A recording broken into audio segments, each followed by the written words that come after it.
If there was one physical subject, one material subject that we should focus on, in my opinion, it is very clear that the head of the snake is the financial system. We can argue till the end of time about who runs the world. Is it the Jesuits? Is it the reptilians? Is it the Illuminati? Is it the Freemasons? We can go on and on and on and on about this. But I don't think it is reasonable to even begin arguing about the mechanism that is used to exert this control. The mechanism is finance. The whole point of finance is to indebt, otherwise to enslave. What is a mortgage?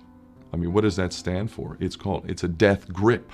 So when you get a mortgage, you have a death grip held over you because you are in debt. You don't even own the house. The bank owns the house that loans you the money to buy the house, unless you're fortunate enough to have all the money to buy it outright. And even then, you can be taxed by the government, and if you fail to keep up with those taxes, the government can then take it from you. The whole system is based on a financial fraud, which effectively takes the power that we have and it gives it to a tiny group of individuals who are running the world through the control of finance. With the infinite supply of money that we have allowed them to take, they have literally an infinite supply of money, and with that money, and from their psychopathic point of view, they have bought everything and everyone who can be bought. So those of us who cannot be bought, because we operate on a level that goes way beyond the material, we are not rewarded for such behavior, we are punished for such behavior. And the most slovenly, disgustingly criminal, pedophilia, corrupt moral individuals, those are the ones that are rewarded in this system, which is upside down. We reward the pedophiles, we reward the corrupt, we reward the liars, we reward the people with no morals at all, and usually we compromise them under this system in terms of maybe a videotape. Maybe Barack Obama is gay. Maybe we have videotape of him having sex with another man, or perhaps some other acts that may be not so popular amongst many of the electorate. Or maybe we have videos of political leaders having sex with little boys or little girls. If I was in charge of the world and I was a psychopath and completely drunk on my own power, you can bet damn sure that's what I would do. I wouldn't allow anyone in a position of power who wasn't completely compromised. When you have an infinite supply of money, you can do this. Take that supply of money away, take that power back, put it in the hands of the people, get rid of fractional reserve banking, which is an obscenity in itself. Listen to the lessons of Jesus Christ if you're a Christian who got really pissed off when he went to the temple and he saw what the money changers were doing.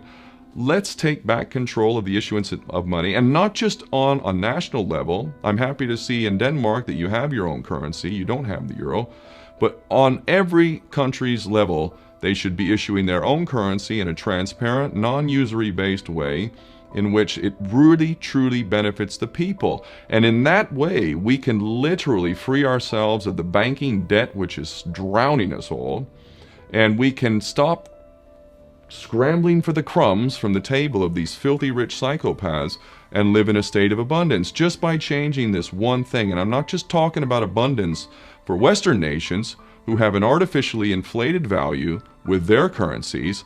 We all in the West are guilty of having that reward while the rest of the world is sucking on it.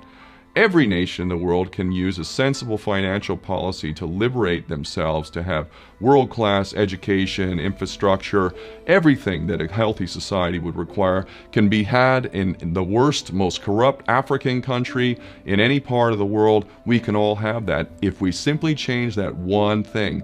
John F. Kennedy did that about 6 months before he was taken out. He issued United States notes as opposed to Federal Reserve notes. I can assure you the powers that be knew the power of that act, and they took him right out. So the bottom line is, if we as people understand this very simple principle, just this one thing, change this one thing, we can solve every other problem you can name. I don't care what the problem is. I can bring it back to the financial system and an infinite supply of money for a bunch of psychopaths who are running the world, as opposed to an abundant supply of money for all of us. So in that sense, I'm very optimistic. This is not rocket science. I am not the smartest guy in the room. We can all understand this.